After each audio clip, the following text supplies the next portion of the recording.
Meghan Markle probably never imagined that an innocent childhood video of her pretending to be a queen would ignite such a massive debate.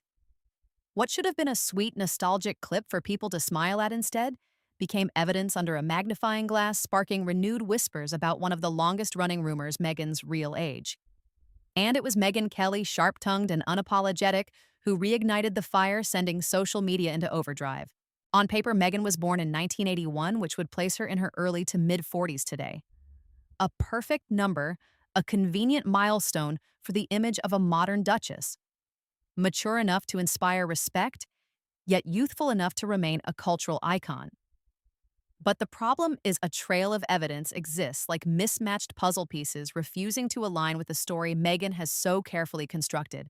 When that old video surfaced, instead of being praised as an adorable childhood memory, it became the spark for a forensic examination. People began connecting dots, photos, alumni records, recollections from old friends. Each one pointed toward a possibility far more intriguing, that Meghan might be older than the official narrative claims. And so, from what looked like a child's game, the carefully polished mask of Meghan's age began to crack. This is no longer a trivial matter, because once the foundation, her age, comes under suspicion, everything else in her biography risks being reevaluated. And the public, long accustomed to royal drama, will seize every chance to dig deeper. Another layer of the curtain has just been pulled back. A seemingly harmless photo from Northwestern University's salsa club shows Meghan laughing among friends, but here's the twist. Most of the group were born in the early 1970s, which means they're now comfortably in their 50s. And yet Meghan, supposedly a decade younger, blends in seamlessly. Not as the baby of the group, not as someone noticeably younger, but as a peer. To the untrained eye, she looks the same age. To skeptics, it looks like one more clue in a growing mystery. And that's only the beginning.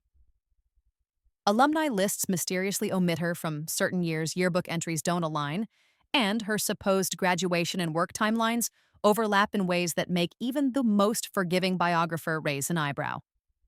At first glance, you might dismiss these as minor clerical errors, but the sheer number of inconsistencies piles up like a tower of mismatched blocks, wobbling dangerously with every new discovery.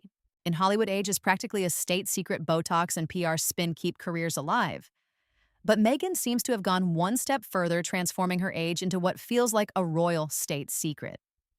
Instead of just shaving off a year or two for vanity, the record begins to resemble a carefully redacted file, every line blurred or rewritten. Her biography no longer reads like a clean, linear timeline. It reads more like a jigsaw puzzle with pieces swapped missing or shoved into the wrong places. And just like any puzzle, the more people stare at it, the more they notice what doesn't fit. What should have been a simple story of girl goes to college, girl lands. A career now feels like a thriller novel where every chapter contradicts the last. And once the public senses a cover-up, even the smallest detail becomes evidence. If there were an Oscar for clumsy maneuvers, Meghan would win it without contest. Take the case of Archie's birth certificate. At first, the document clearly listed her as Rachel Meghan Markle. Nothing strange there, just standard procedure, but then, quietly and without explanation, the record was edited. Suddenly, the name vanished, replaced with the grandiose title, Her Royal Highness the Duchess of Sussex. Now, to the casual observer, this might seem like a harmless change, a touch of royal protocol, but to those already suspicious, it felt like a smoking gun. Why alter something as fundamental as a child's birth certificate unless you're obsessed with controlling every scrap of narrative? Critics argue this wasn't about protocol at all, it was about power. Meghan didn't just want to rewrite her own story. She wanted to make sure her son's first official document became part of her curated image. And in doing so, she turned a bureaucratic form into a PR stunt. It's almost laughable, a legal document treated like a press release. Instead of standing as a straightforward fact, it became another line in a script rewritten and polished for public consumption. Her life begins to resemble a Microsoft Word file, complete with track changes that someone desperately tried to hide.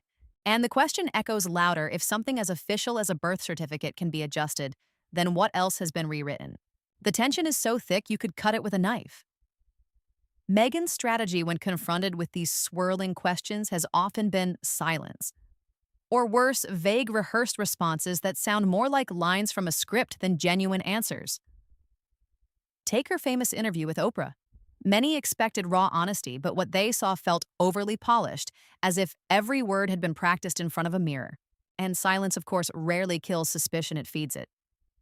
The less she says, the more people fill in the blanks with their own theories. To the public, her refusal to confront the rumors head on looks less like dignity and more like evasion. Every pause becomes suspicious. Every carefully chosen phrase feels like another layer of spin.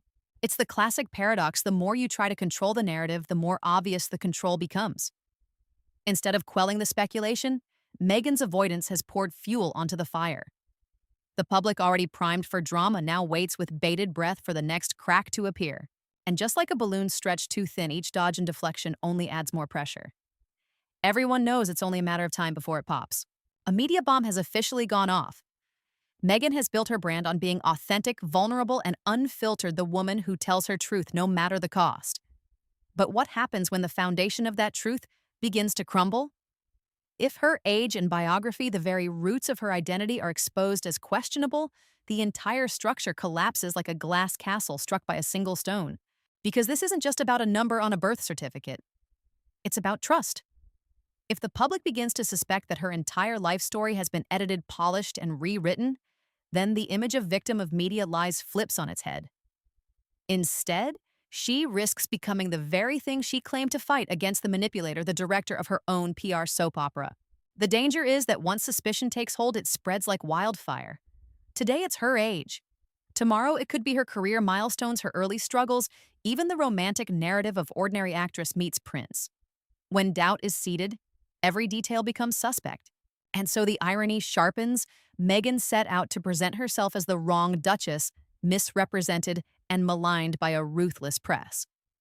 But the narrative has begun to twist. To a growing audience, she looks less like the victim of misinformation and more like its mastermind. And once that perception cements, no amount of polished interviews or glossy photo shoots will rebuild the trust that's been shattered.